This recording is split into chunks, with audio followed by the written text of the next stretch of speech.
भारत के उत्तरी ढलानों पर बसे छोटे से कस्बे देवपुरा के लोग जानते थे कि सूर्यास्त के बाद क्या नहीं करना है। वहाँ एक जगह थी जिसे वे सिर्फ आधी रात का जंगल मिडनाइट फॉरेस्ट कहते थे। एक ऐसा नाम जो डर और निषेध का प्रतीक था। ये कोई साधारण वन नहीं था, ये था अंधेरे की अंतिम सीमा, जहाँ पेड़ इतने घने थे कि आसमान भी जमीन पर नहीं उतर पाता था, जहाँ हवा में सदियों पुराना रोना घुला हुआ था। कहा जाता था कि जो भी इस जंगल के पहले पेड़ की सीमा पार करता है वह समय और दिशा दोनों खो देता है।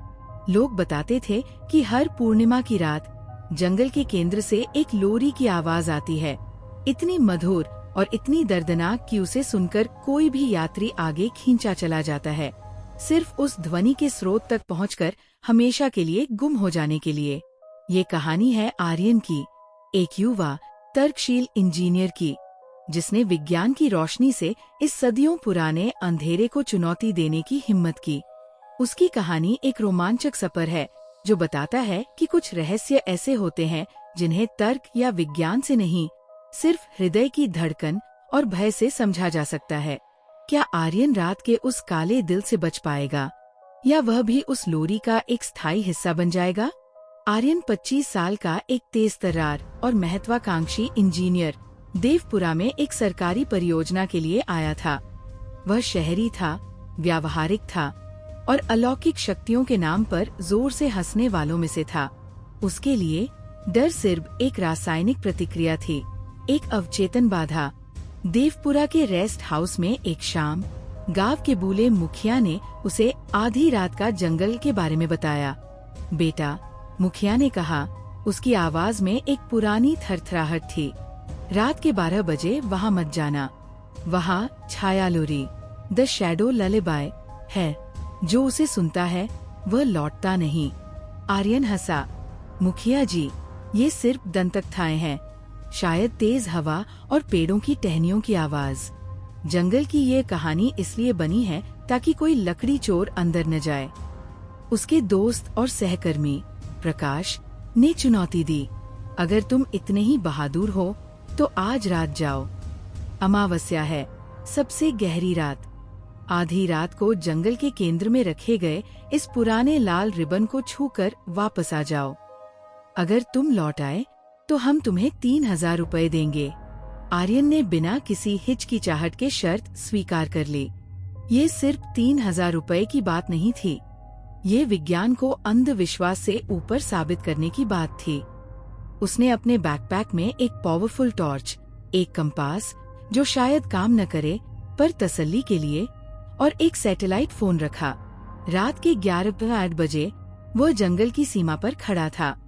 आधी रात होने में अभी 30 मिनट थे, पर जंगल की सीमा पर ही तापमान लगभग 5 डिग्री गिर चुका था।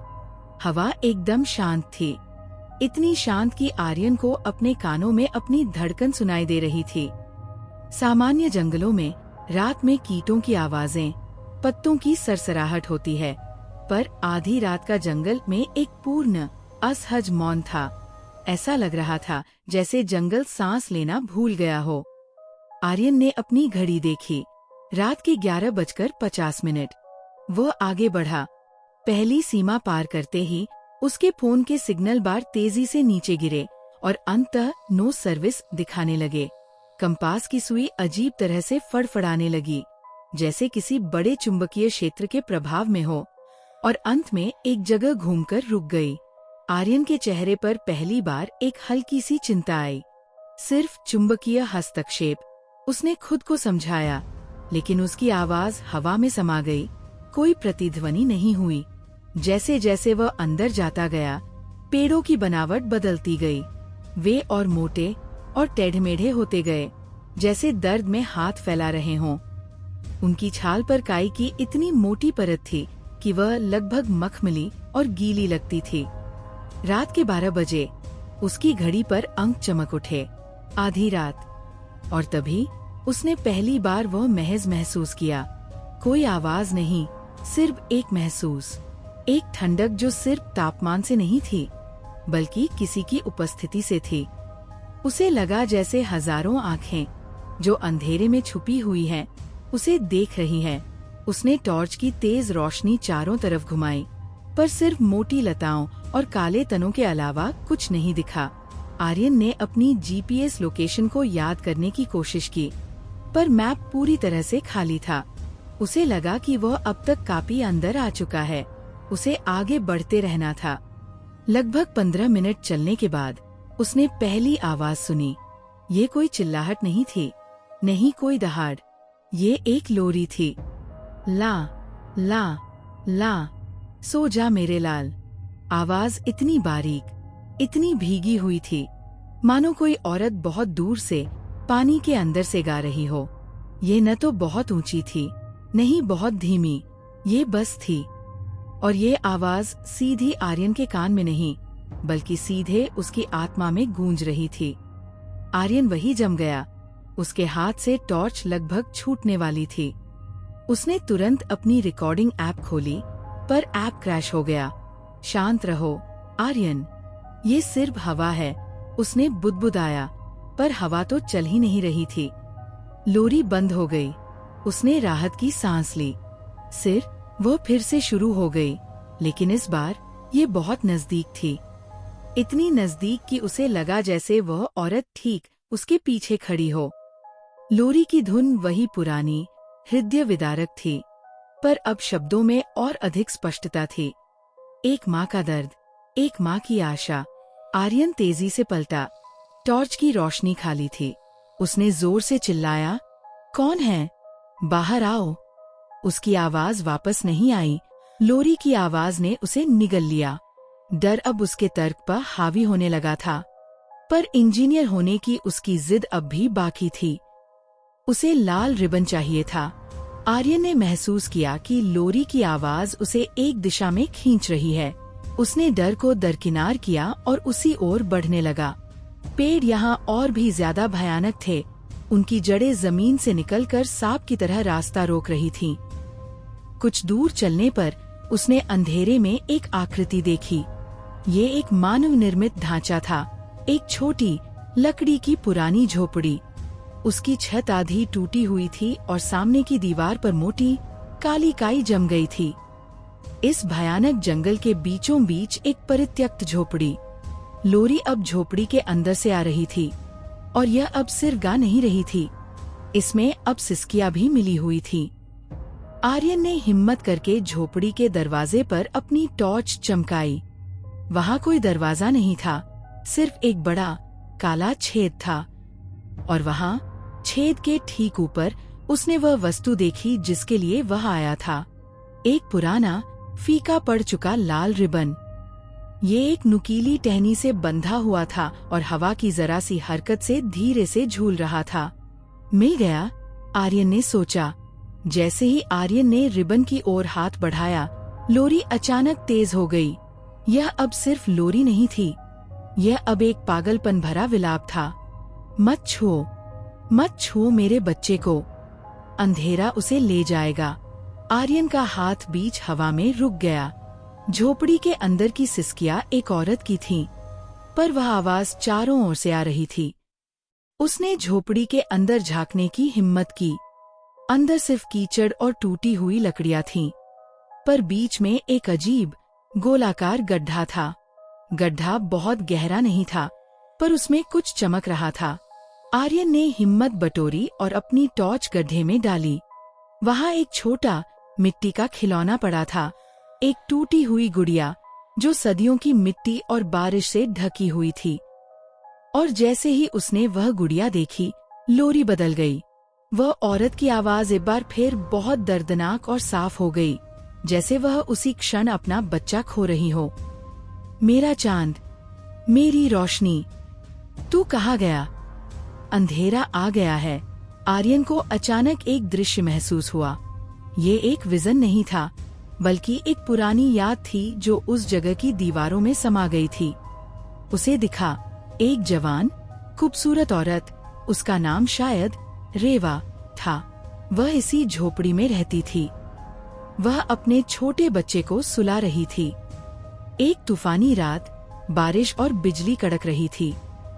औरत ने अपने बच्चे को गड्ढे में छिपा दिया शायद डाकुओं या जानवरों से बचाने के लिए।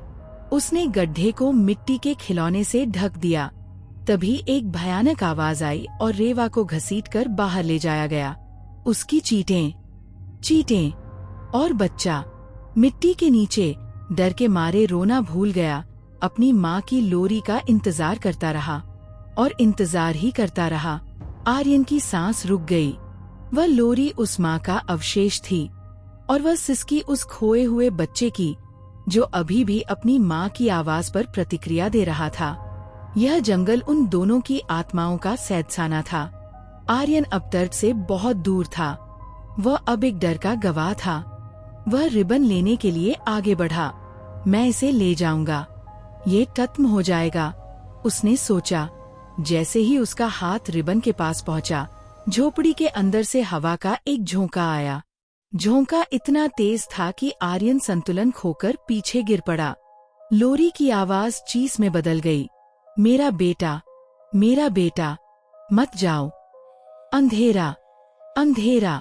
आर्यन ने देखा कि झोपड़ी के गड्ढे से एक काली धुंध, अब ब्लैक मिस्ट, बाहर निकल रही थी।